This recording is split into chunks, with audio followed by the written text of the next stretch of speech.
Hey guys, so glad you're back. We are talking about classroom setup ideas. Now, I know this is pretty basic. You guys are already set up, but what are ways that you can improve it? How do your students feel when they walk into your class? Is it an inviting place? Do they feel warm and cozy and comfy in your class? Or maybe you want it bright and open and engaging and colorful. Well, there is evidence based that the way you set up your class can optimize the learning for your students. So, we're going to talk about a few ideas that you can have an effective class setup today. However, before we get started, reminder that you can still sign up to be on the wait list for the Become a Behavior Pro course.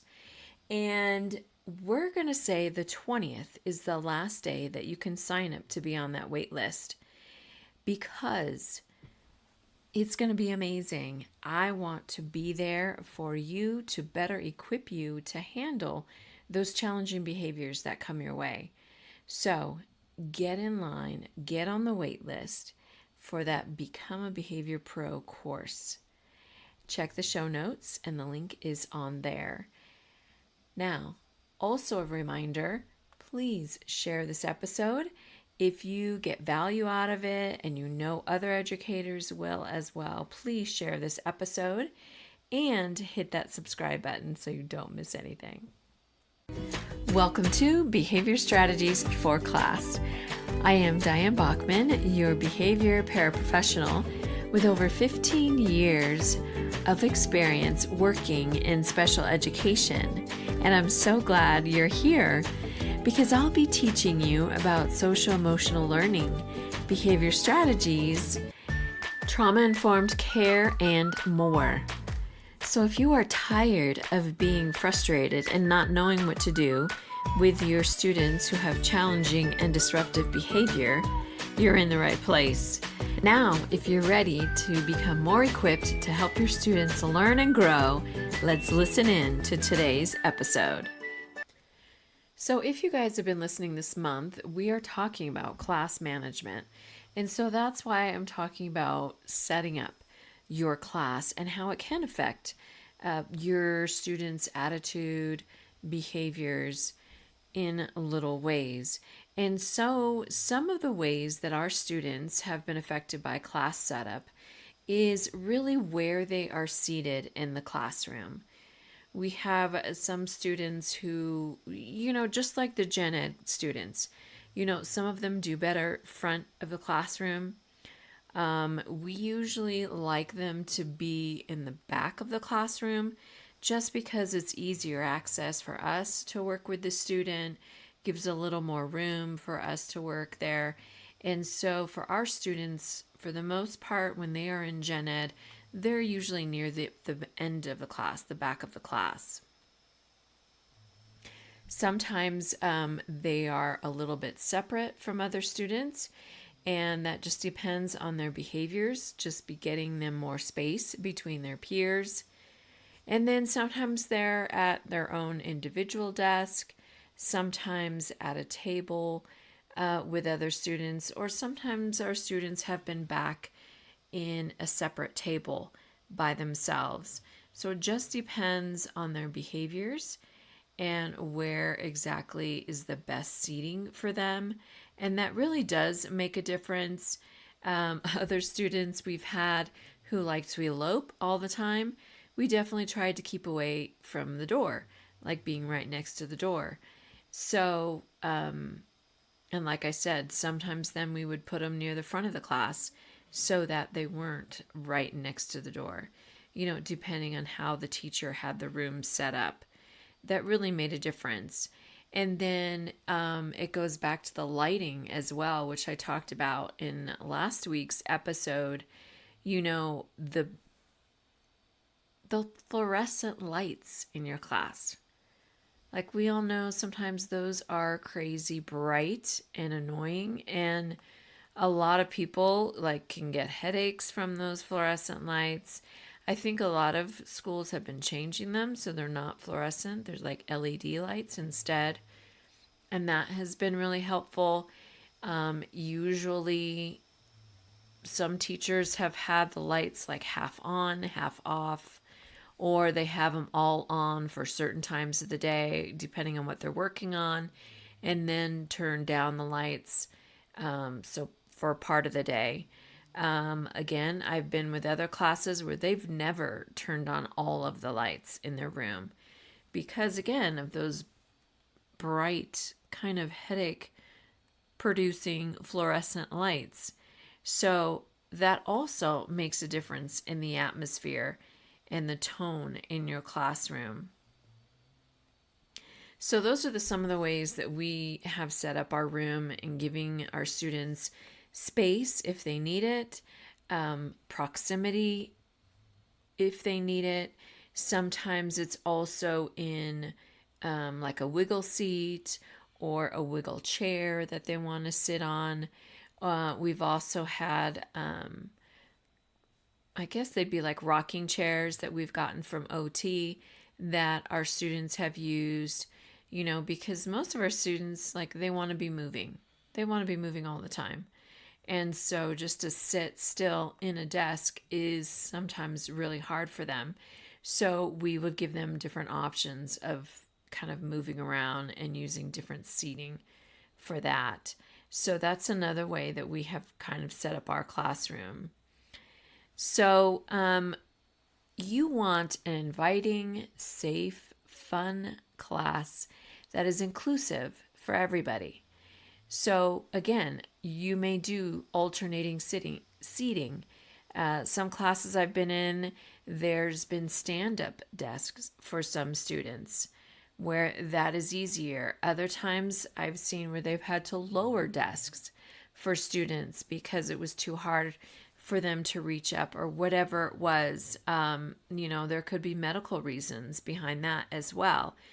So accommodating your students to the best of your ability gives them that safe, secure space that is theirs because it's individualized to them if you need to make those accommodations.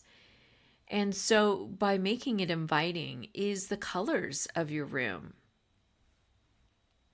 Do you have bright colors? Do you have calming colors? Do you have bright posters? Is your decor, a bright color, or is it more of a neutral? Whatever it is, how does it make your students feel? How does it make you feel when you walk into your class? Do you feel overwhelmed by the brightness of your room and the colors? Is it really stimulating for you? Or do you feel just neutral and calm when you walk into your room? How do you want to feel? How do you want your students to feel when they come in your room? Having those motivating, encouraging posters and sayings on the wall, I think, are important for your students. So that is one way to have an inviting, safe classroom. Another way is allowing that outside light into your room if you are able to. Because I know we have some classrooms, they're like on the inside of the building, so they don't have any outside windows. But if you do have an outside window, I would definitely utilize that. I remember one school, like, she never opened the blinds in her class. And granted, I get it, like, it is distracting. But maybe you don't have to open them up all the way, but maybe some of the way. Or maybe it's during, you have free time or something. Then that may be a good time to open up the windows and let in that bright light, because you're not actually teaching a lesson at that point. So if they're a little distracted, you have a little period of time where they can be distracted, because again, you're not teaching a lesson, it's free time. And letting in that outside light brightens up the mood for everybody, because again, they can get some of that vitamin D from the sunshine. Another way to set up an inviting, safe classroom is the tables and desks together. Now, it really depends on the school, I think, on how you set it up. I've seen some where they use all of the kids are still in individualized desks, and sometimes they set them up like an L shape or a U shape in their classroom. Other times they group desks together. That way, some classrooms they still have them like in rows. Other desks, they just have a couple together. Then you also have the tables, and you have 4 or 5 kids sitting at one table. And however you arrange the tables in your classroom, and that kind of builds another sense of community, because now you are in like your own little pod together, your group. Some teachers like name the tables, by animal or by color or whatever it is. So then the students know, we're part of this group. This is our cool space. So that really, I think, depends also on your school culture and how they want it set up, because some schools, like I said, the students have tables until they hit a certain grade, and then now they're in their own desks. And then the desks, obviously can be rearranged in hundreds of different of ways. And so that's up to you on how that works, and you have that flexibility to rearrange your students as you get to know them and realize, which kids are going to be chatting the whole time or distracting each other, who the class clowns are, and all of that fun stuff. So you have more flexibility in switching and rearranging your students to where they are going to do their best learning in your classroom. And then one article I was reading about this when I was researching is they say to ask the student input on seating, which gives them ownership. Now, I'm sure a lot of you are like, no, I'm not asking, because of course their friends, you friends want to sit together. And of course, if friends are sitting together, they want to talk to each other all the time. I was definitely that student. But I think whenever you can give students that opportunity to give input, it really does kind of boost their confidence. It kind of boosts their knowledge of feeling that sense of belonging, because they do take a type of ownership when they can say, we decided, we're going to have our room set up this way, maybe for the day even, or maybe just for 1 week and see how it goes. Or, I don't know, maybe you ended up getting decoration late in the day, or late in the school year, and maybe you have a couple students come and help you put things up. I don't know. Somehow they say that is a boost for your students to feel that belonging and ownership when they can have that voice as well. And granted, again, that's totally up to you and what's going to work for you, because I can only imagine trying to ask 20 or 30 students, how should I decorate my classroom or something like that? Or where should I sit all the time? Yeah, that sounds kind of crazy. But, I'd be willing to try it for a day or maybe a week, on the seating, and see how that goes, and the setup. See how they want to rearrange their desks. I don't know, just a thought. I think it might be beneficial for them, because again, if you're telling them, okay, well, now you can see, like, you're sitting here talking the whole time. Now you know why I had you over here and she was over here. It kind of helps them to click and see their behaviors as well. I think you should try it just for fun. It'd be fun.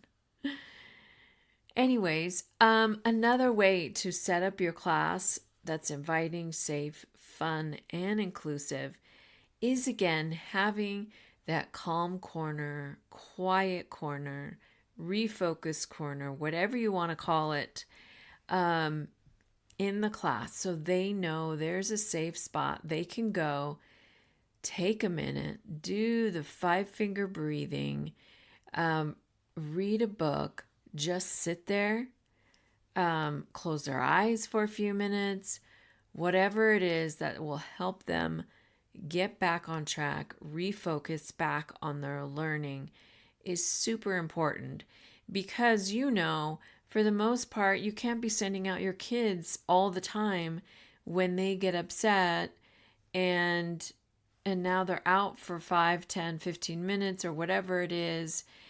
You would have a constant flow of students leaving the classroom because they got upset about something. When, if you had that quiet corner or calm space or whatever you want to call it in your room, they knew, and sometimes you could probably just nod or give, point to where they could go and give them a minute, have a timer set there, and they know, like, I'm just going to go over here and for a few minutes. And if you're still doing a lesson, they still hear it. And keeping them in the classroom. I mean, you have enough students leaving to go to the bathroom, let alone every time they get upset about something. Like, you'd never get anything done, and they wouldn't get anything done either. So I really, really encourage you to have that quiet space, refocus room, refocus area for your students when they do feel upset. And give them that moment and then come right back to refocus and get back to learning. That is a great asset to any classroom. Another way to set up your classroom is having those designated areas for things. This goes with the flow and your routines in your classroom, so they know this area that has the rug and maybe a couple comfy pillows, like that's your reading area, your library. Or, you have a different table over here and that's part of math groups. Or, whatever it is, having those designated setup areas gives them that calm and routine, knowing where everything is, what it's for, and how they can utilize the space in your classroom. So again, these are just a few ideas, and I'm sure these are nothing new, but I would encourage you, if you don't use one of these, to maybe try a different one that you haven't used before.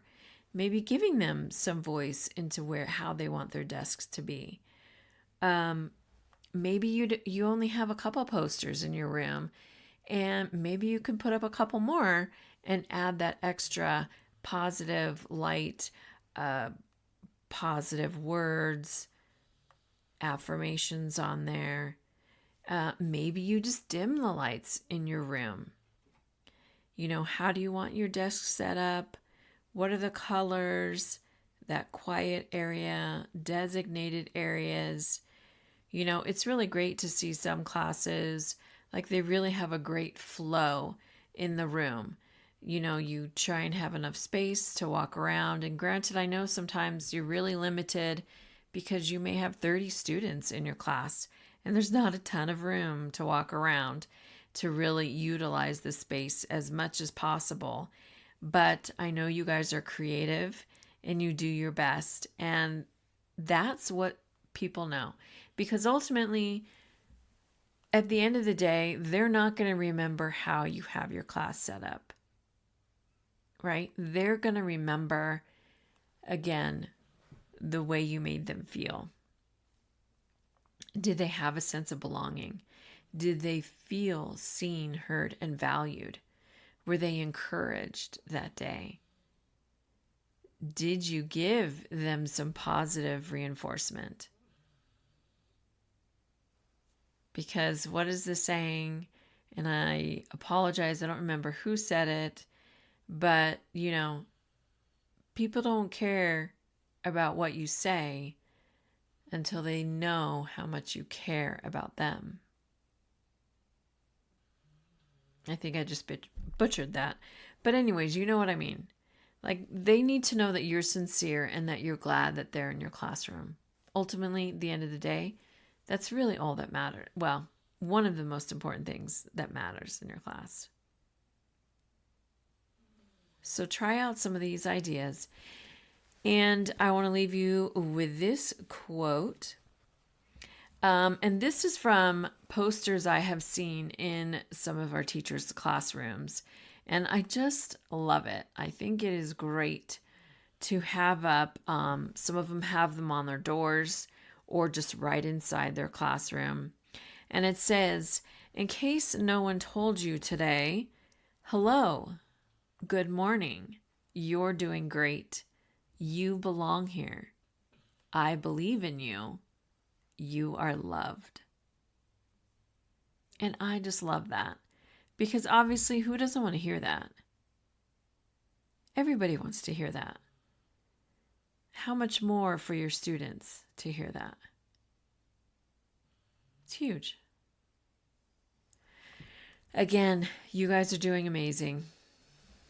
The year we're off and running and doing great and doing your best. And thank you so much for showing up every day for your students because they do need you. Again, before we go, you have until September 20th to sign up to be on the wait list for the behavior course that is coming out on the 25th. So I am super excited about it and I can't wait to share it with you. So get on that wait list today. Thanks so much. I'll see you next week. Thanks so much for listening. I truly appreciate your support. And if I have encouraged you, motivated you to continue to learn, to support your students, even better, to help them strive in your classroom, please leave a review, hit that subscribe button so that others can see they can learn and grow here as well. Thank you.